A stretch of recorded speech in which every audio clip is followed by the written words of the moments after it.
So, today is Wednesday, March 11th. It's a very nice day out. I thought it would be a nice time to show you a bit of my front garden because I know where many people live who might watch this. It's not summertime. Here we're kind of moving toward the tail end of summer. It's feeling windy, cool. Well, not really cool, but like windy, so that kind of makes you feel cold. And very kind of fallish. Imagine late August. That's kind of what it feels like. So, there's Diane. Hi, Diane. Aw, what's the trouble? The boys get to go to Caleb's and stay till 6. 2 till 6, that's 4 hours. Why do you guys always count hours for friends? Okay, so anyways, on to this. This is a nice little rose coming up. These roses are always amazing to me. Look at how tall that, and it's just like arched over. And we come all the way up here and we have the rose. Yeah. And then these really nice geraniums. I love the color of these. And then I cut this stem off and replanted it here. And look at the color that's coming out of it. It's a deep purple. It's not even this maroon shade. I just love it. It's always so surprising. And it's really amazing what can just grow in a pot when you stick a stem in the ground. So these are the chrysanthemums that I have. And this is another new one that I have at my entryway. It's like a climbing petunia. And I need to get something else for it to climb on because I kind of want it to go up a little bit more, not over onto the door. And then over here into the back. This is our cure for the rat situation right now. We have some resident rats living in our ceiling that we can hear sometimes at night. So Rob is convinced they're climbing up the drain pipe. So he just cut a section, hoping that it would at least stop them from going up, and we haven't heard them in quite a few nights, so we're thinking they're gone now. It is. It's so tall, and it's so funny how you get this one huge flower on the end of a very long, like 3-foot stem. It's huge. Okay, anyways, back into our backyard.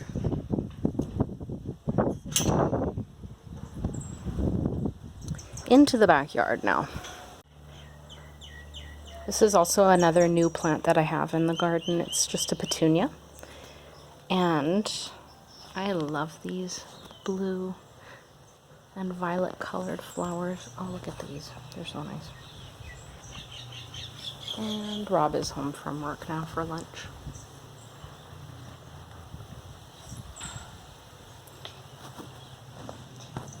And another chrysanthemum. Nice orange one. Nice fall color.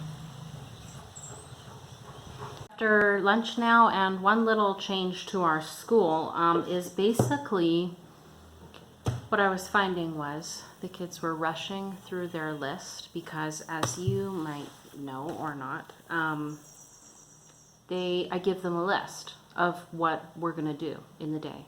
And in the past, this has worked really well. It still works really well because then they're able to anticipate what subjects they have to work on or what assignments or whatever. But what I was finding was they were racing through their schoolwork trying to get this list done rather than spending a good amount of time on, say, a project that was given to them to be fun, like nature journal, for example. It was just being rushed. Piano practicing was being rushed. And as much as I like timers to motivate or keep people on track, you can get to the point where you're doing too much with the timer. So basically what we have done is from start of school, which is 8:30, until 2 o'clock. 2 o'clock, don't expect to do anything for free time. school ends at 2. So even if you're done your list at lunch, there's probably something else that you can work on, whether it's a math review, corrections, an art project. It could be a, what do they call those, when the student figures out, like student directed learning. It could be a project that they've thought of themselves. That's what I mean.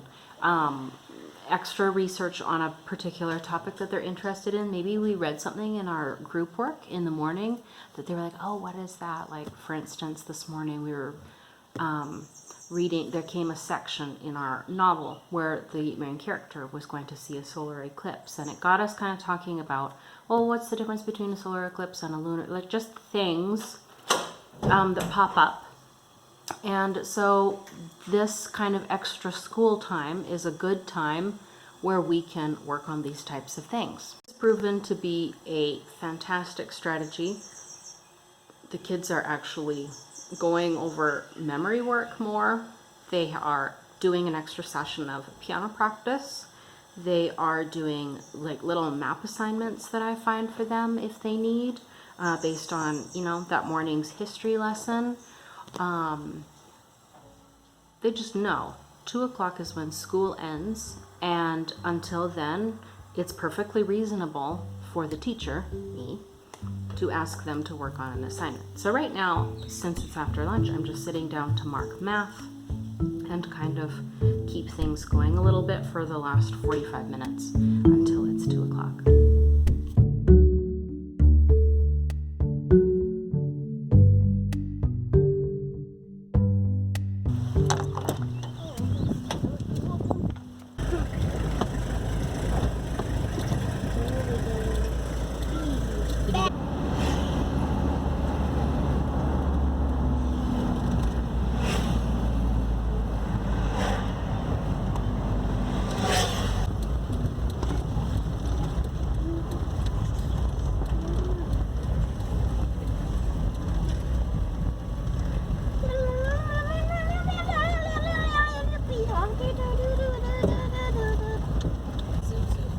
Hi, Susan.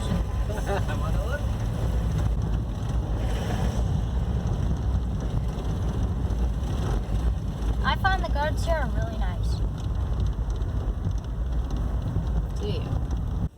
Okay, bye boys. Bye, Mom. Bye.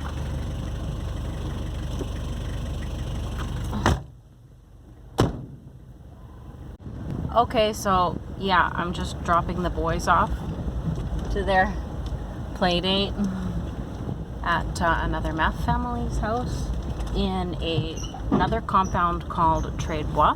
Down there where friends of ours live, and then that road down there, friends of ours also live, a math family in the math guest house.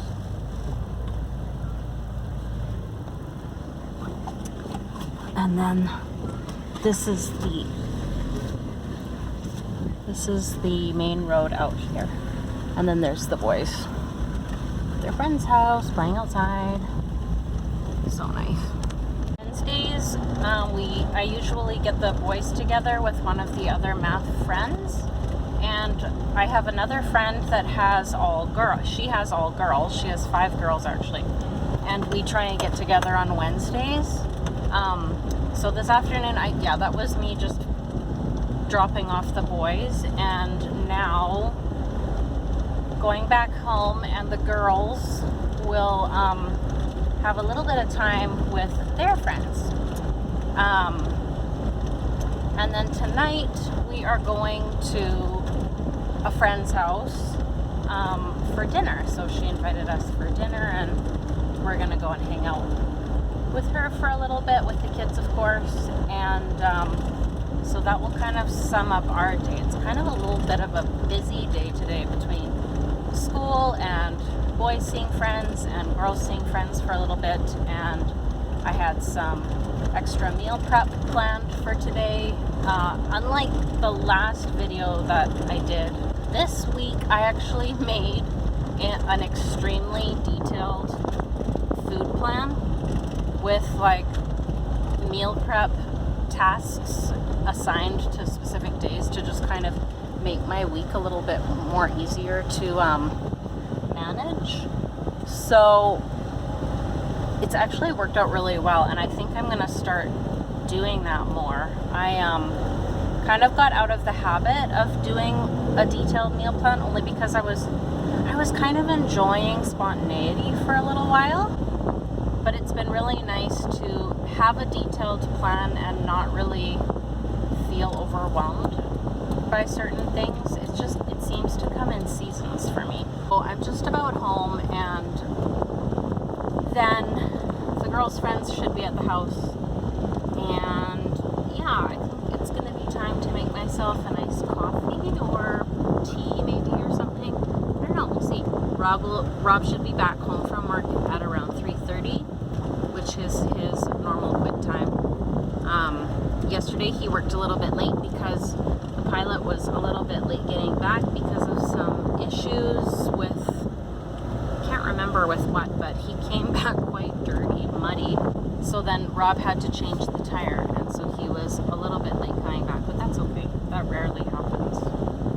And when it does happen, it's usually okay.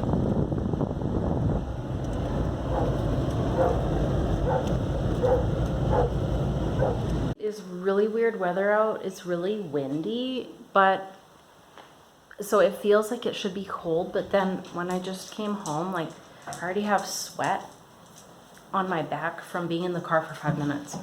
So, I mean, it is hot out, but it's weird. It feels like it should be cold somehow.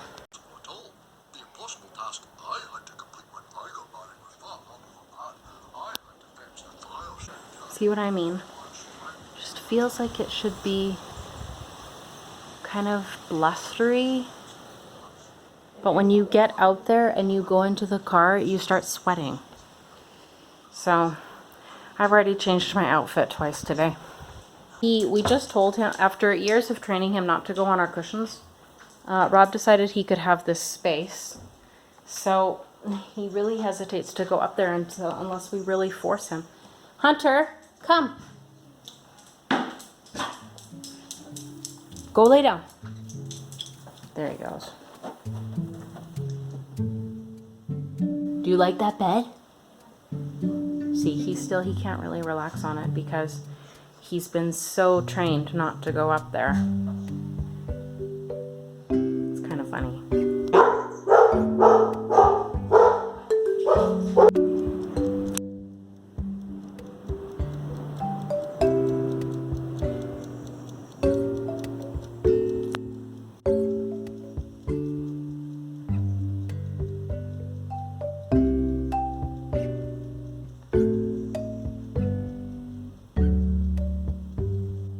Well, I think I'm gonna wrap it up for today. The boys are still at their friend's house, and Rob is now home getting ready to go to our dinner out. So that's about it for today.